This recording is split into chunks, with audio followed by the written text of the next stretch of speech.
Aksara Bali merupakan salah satu warisan leluhur yang perlu diperhatikan. Pelestarian aksara Bali memang mengalami pasang surut, namun belakangan minat generasi muda menekuni kegiatan nyurat aksara Bali semakin meningkat. Terlebih pemerintah memberikan ruang kepada generasi muda dalam menunjukkan bakat nyurat melalui berbagai lomba dalam ajang pelestarian bahasa aksara dan sastra Bali.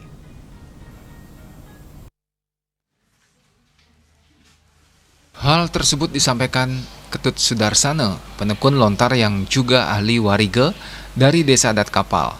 Sudarsana mengatakan mulai tahun 1990 dengan adanya campur tangan pemerintah melalui Dinas Kebudayaan dan akademisi di Universitas Udayana, kegiatan nyurat aksara Bali semakin ditingkatkan melalui berbagai kegiatan lomba pelestarian aksara Bali, baik di tingkat SD, SMP, hingga SMA, SMK. Hal tersebut memacu semangat anak-anak di lingkungan sekolah untuk menekuni kegiatan nyurat aksara Bali baik di kertas maupun nyurat di lontar. Hingga saat ini Sudarsana menambahkan perkembangan keberaksaraan khususnya aksara Bali semakin meningkat, terutama bagi anak-anak di sekolah. Minat generasi muda dalam menekuni kegiatan nyurat lontar juga semakin meningkat. Hal tersebut terbukti dengan adanya peseraman nyurat aksara khususnya di Desa Adat Kapal sebagai pendidikan non-formal yang selalu ramai peminat.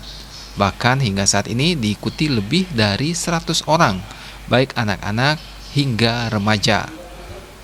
Untuk gurunya mengajarkan menulis aksara Bali. Kalau di SD biasanya dia diajarkan menulis aksara Bali di kertas dulu sebagai dasar. Sudah itu di SMP sudah diperkenalkan melalui daun lontar, ya. Sudah diperkenalkan. Nah, sehingga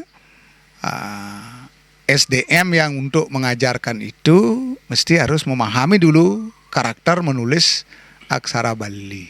Gitu. Nah, sampai hari ini yang saya tahu bahwa perkembangan keberaksaraan khususnya aksara Bali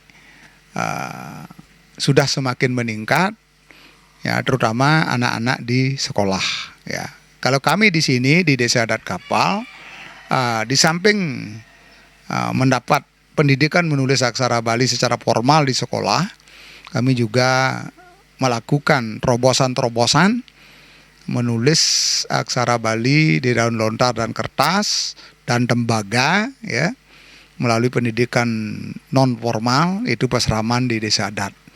Yang kita lakukan kegiatan ini setiap hari Minggu. Ya, itu ada pembinanya, itu yang membina SD ada, SMP ada, dan SMA juga ada. Termasuk kami membuat lukisan, kalau masyarakat umum disebut dengan baligrafi, kalau kami tidak mau menyebut baligrafi, ya, kami menyebut dengan sastrawidnya.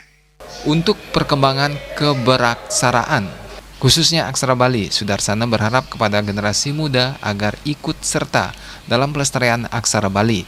Pihaknya juga menyampaikan terima kasih atas campur tangan pemerintah dalam upaya pelestarian aksara Bali melalui berbagai kegiatan lomba nyurat maupun ngewacen dalam ajang PKB, Utsawo hingga Bulan Bahasa Bali, serta memberikan motivasi kepada para generasi muda sebagai generasi penerus. Sukma dan Edi, Bali TV.